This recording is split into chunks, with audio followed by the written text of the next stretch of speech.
Welcome to the brand new Air Glide Advance Inflatable Kayaks from Bay Sports. This brand new model is 100% drop stitch construction. The Air Glide Advance 426 measures in at 4.26 metres long, an extra wide 90 centimetres of width for greater stability, and 35 centimetres height from the base to the top. It has a huge weight carrying capacity of 250 kilograms, and the kayak itself only weighs 18.9 kilograms, or 42 pounds. Both Air Glide Advance models, the single and the tandem, come in two colour options. There's the one here, the black yellow, which is a design by Madame Scribbles. Funky, pretty cutting edge design. It also comes in a blue yellow. The Air Glide Advance range are a fantastic recreational kayak, capable of high speeds, great stability thanks to its 90 centimetre width on the tandem, and it's really nice for cruising in calm waters such as bays, estuaries, lakes and dams. However, you wouldn't be using these ones offshore. You could go on a calm coastal kayak. You'd always just want to look out for the weather conditions, as wind tends to affect inflatable kayaks. Straight out of the box, you can see you get a pump, a fin, paddle, deluxe comfort seat, a skeg, and the rolled all-terrain wheeler bag.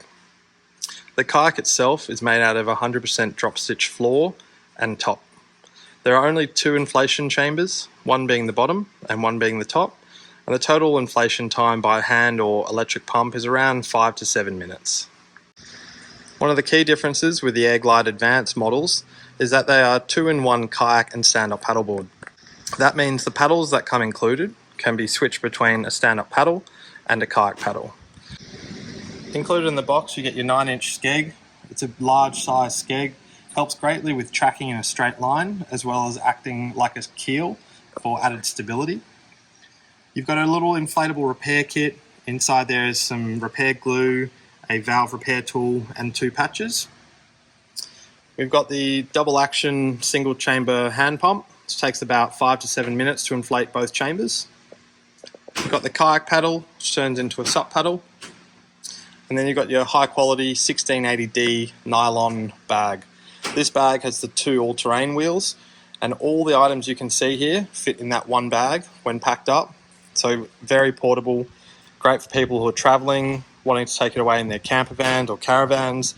You can even take this one travelling overseas and check it in as luggage. You can see here we have this kayak paddle already set up as such. If you want to change it to a stand-up paddle one, you simply pull it apart and insert the main toggle handle just here. This one here, you just slide that out, and then you can put these 3 parts together and turn it into a kayak paddle. It's slightly oversized, so the key thing is just to deflate the kayak completely, getting all the air out. That's greatly assisted by using the deflate function on the hand pump or using the deflate function on our Titan electric pump.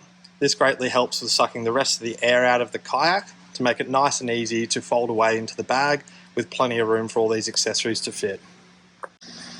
Starting at the bow of the kayak, you've got a hardened plastic nose on the kayak. Above that, next to it, you have the neoprene grab handle for carrying it. Moving down, you've got some bungee cord on the deck for storing some gear, like a dry bag. There's lots of D-rings as well, 6 located along here, so you can clip things onto here as well, such as a paddle leash, which we'd recommend clipping on any of these D-rings. You also get a deluxe comfort seat with the single or 2 with the double. These just clip in to the 4 D-ring points on the kayak. The floor itself, even though it's very rigid, it's still like a nice soft material. So that paired with this deluxe comfort seat makes for quite a comfortable kayaking journey.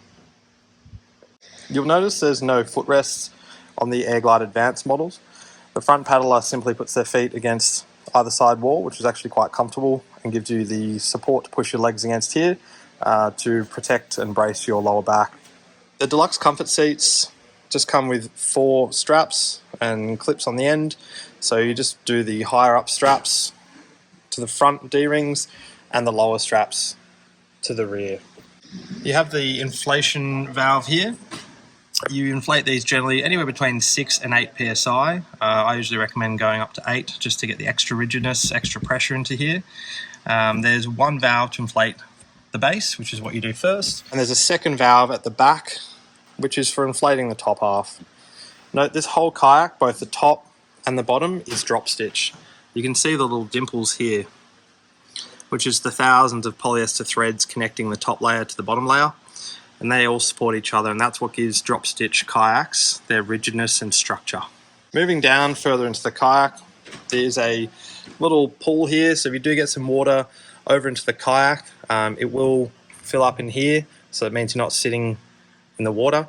It's just a drain plug, so if you do get back to dry land, you can simply unscrew the cap and release the water out of there. Another quick easy way is to simply just flip the kayak upside down and let the water drain out. The max paddler height for the Airglide Advance 426 tandem is 6'2" each paddler. So the front paddler and the rear paddler, max height of 6'2", and that's a nice comfortable fit. Moving down to the rear of the kayak, we have the second inflation valve for the top section, as well as another 6 D-rings. In terms of storage on the Airglide Advance models, you've got the bungee cord at the rear, which you can store about a 30-litre dry bag and some extra gear, as well as more bungee cord and enough space for some camping gear if you fancy going for an overnight adventure. So the kayak can hold up to a massive 250 kilos of weight carrying load capacity. So with the 2 paddlers plus a fair bit of gear, you'll be fine. Note, when loaded up with lots of weight on here, thanks to the 90 centimetre width on the Airglide Advance 426, it's a very stable kayak. That paired with the flat hull design means you're not going to be sitting there thinking or worrying about your stability as you're paddling along. Inserting your skeg is as simple as removing the blank that comes pre-installed and just sliding in the fin, using the little teeth plastic piece to go through, which just locks your fin or skeg in place. The hull on the Airglide Advance is flat. This provides great stability, especially with the extra wide base. The side walls slant down just ever so slightly, which helps with edging or increasing manoeuvrability. You can lean in on one side as you're paddling to help turn sharper. As we move down, you can see here there's the drain hole here for draining water that gets caught up on the top side of the deck. Note, this is not a defect, that is just the dimples on the other side of the inflation valve. We often get asked how compact the Airglide Advance can roll up to. As seen here, it is 95 centimetres wide, 45 centimetres deep and 20 centimetres high.